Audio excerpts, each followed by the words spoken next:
Scam scam scam scam स्कैमों से बच जाओ, स्कैमों से बच जाओ दोस्तों। बहुत बार मैंने बता दिया है कि फॉरएवर लिविंग प्रोडक्ट और ये नेटवर्क मार्केटिंग में बहुत सारी चीजें स्कैम होती हैं, बट फिर भी लोग ध्यान नहीं देते। अब देखो, सबसे बड़ी बात क्या है कि लोगों को लगता है कि नहीं, बिजनेस है तो बिजनेस तो अच्छा है, बट बिजनेस को तरीका करने का गलत है। और आपने अगर तरीका गलत किया तो बिल्कुल आपके साथ भी कुछ गलत हो सकता है। तो सबसे पहले, अगर आपको फॉरएवर लिविंग प्रोडक्ट के बारे में पूरा कंप्लीट नॉलेज चाहिए तो चैनल को सब्सक्राइब कर लो, वीडियो को लाइक कर दो, ताकि आने वाले टाइम में सबसे पहले कंटेंट मिले। देखो, सबसे बड़ी बात है कि फॉरएवर लिविंग प्रोडक्ट एक नेटवर्क मार्केटिंग कंपनी है, जो कि बहुत अच्छी कंपनी है। कंपनी में कोई डाउट नहीं है कि अच्छी नहीं है, आपकी काफ़ी टाइम से चल रही है, बहुत सारे कंट्री में चल रही है। बट पर्सनली मैंने वहाँ पे काम किया है, मैं अपने ओपिनियन आपको शेयर कर चुका हूँ, ऑलरेडी मैंने एक वीडियो बनाई है। बट मैं आपको अभी फिर से बता रहा हूँ कि यहाँ पे आपको काम लीगल करना पड़ेगा, कंपनी बहुत स्ट्रिक्ट है। अगर आपने गलत तरीके से किया तो आपको सफ़र करना पड़ सकता है। सबसे पहले क्या है कि काम करने का तरीका ऐसा है कि आपको लगता है कि हम 2cc कर लेंगे, और 2cc करने के बाद हमारा काम ईजी हो जाएगा और हम आराम से कर सकते हैं। बट आपको मैं बताऊं कि एक बिजनेस होता है। अब बिजनेस में क्या होता है, सपोज मैंने 2cc करी है 30,000 में, अब वो मैंने कॉम्बो परचेज किया है। अब ये तो मेरा प्रोडक्ट खरीदने का पैसा हुआ ना।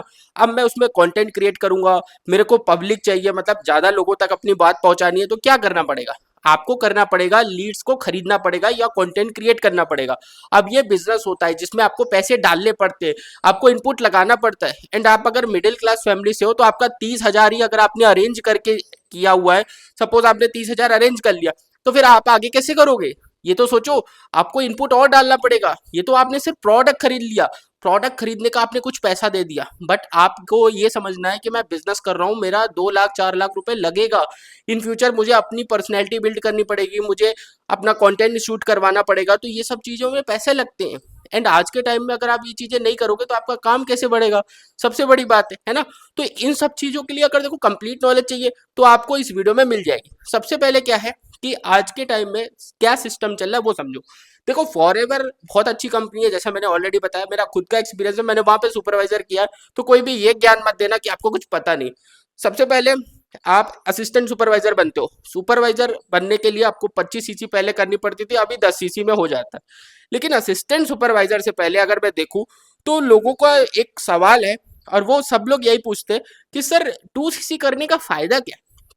2cc करने के आपको बहुत सारी चीजें गिनाई जाती हैं, क्या रियलिटी में 2cc का कुछ फायदा है। तो बहुत सारे लोगों का सवाल है। देखो, 2cc का कोई फायदा नहीं है, बस आपको कमीशन ज्यादा मिलता है। देखो, सिंपल सी बात है, कंपनी ने क्राइटेरिया बनाया है कि अगर आप नोवस कस्टमर हो तो 25% कमीशन, अगर आप असिस्टेंट सुपरवाइजर हो तो 30% कमीशन। सिंपल सी बात है, कमीशन का फंडा है। दूसरी चीज ये है कि आपको अगला लेवल जब अचीव करोगे तो वहां पे कमीशन बढ़ता है। तो अगर आपका पहला नहीं होगा तो दूसरा नहीं होगा, दूसरा नहीं होगा तो तीसरा नहीं होगा, तो मैनेजर बन नहीं सकते। तो एक सिस्टम होता है, बाकी ऐसा कुछ नहीं है कि आप लोएस्ट कस्टमर पे कमा ही नहीं सकते या काम ही नहीं कर सकते।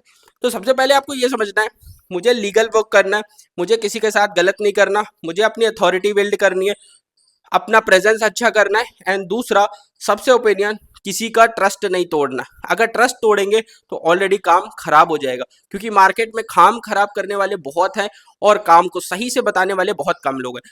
तो अगर आपको कहीं पे भी कोई दिक्कत आती है तो सबसे पहले कंपनी का कस्टमर केयर नंबर होता है, आप उन्हें कांटेक्ट कर सकते हो, उन्हें बता सकते हो अपनी प्रॉब्लम, वो आपको सॉल्व करेंगे। उनका काम ही यही होता है। एंड बहुत सारे नए लोग रहते हैं, अगर आपके साथ कभी कोई ऐसा दिक्कत हुआ है, सबसे पहले आप अपनी आईडी क्रिएट करवाओ।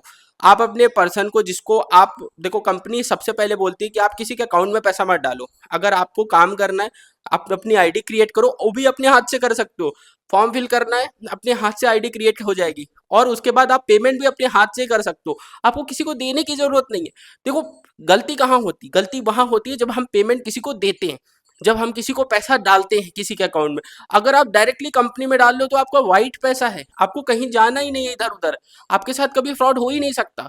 बट आपको ये समझना है कि यार, मैं पैसा दे रहा हूँ तो मैं कहाँ दे रहा हूँ, मैं किसको दे रहा हूँ, ट्रस्ट है या नहीं है। तो ट्रस्ट के चक्कर में ट्रस्ट ब्रेक करना आज के टाइम में बहुत आसान है। तो आपको इस पे काम करना है कि यार मेरा ट्रस्ट ब्रेक ना हो, और मैं भी अगर अगर काम करता हूँ, मैं भी, मेरे साथ भी लोग अगर कहीं काम करते हैं तो मैं भी उनको साथ में लेके चलूँ, ना कि उनका नुकसान करा दूं। ठीक है, आपका क्या मानना है कमेंट सेक्शन में जरूर बताना। और सबसे बड़ी बात है, मैंने जो बताया, आपको कहीं प्रॉब्लम आती, कंपनी के नंबर पे जाओ यार, कंपनी को कांटेक्ट करो, अपनी आईडी का स्क्रीनशॉट भेजो, जिसके साथ स्पॉन्सर है जो आपका, उसका नंबर लो, अगर आपने पेमेंट करी है तो आप उसको कंपनी को मेल कर सकते हो, आपके पास स्क्रीनशॉट्स रहेंगे। तो ये सारी पावर रहती है, कंपनी आपको पावर देती है, कस्टमर के लिए ही कंपनी सोचती है। बट अगर आप उस पर जाओगे नहीं, सीखोगे नहीं, पता ही नहीं करोगे, तो कैसे पता चलेगा गाइस, है ना। तो आप अगर इस कंपनी में काम करना चाहते हो, मैं आपको पर्सनली बताऊं, कंपनी बहुत अच्छी है, बट लीगल तरीका करना है तो सही से करना, और सब पॉलिसीज पढ़ के करना। अदरवाइज लोगों के कहने पे आ जाओगे तो काम नहीं कर पाओगे, बिकॉज बिजनेस है, और जैसा मैंने बताया हर एक बिजनेस में पैसा लगता है, तो आपको यहाँ पे भी करना पड़ेगा। हमेशा ध्यान रखना। चैनल पे नए हो तो सब्सक्राइब कर लो, ताकि आने वाले कंटेंट सबसे पहले मिले आपको। तब तक के लिए गुड लक।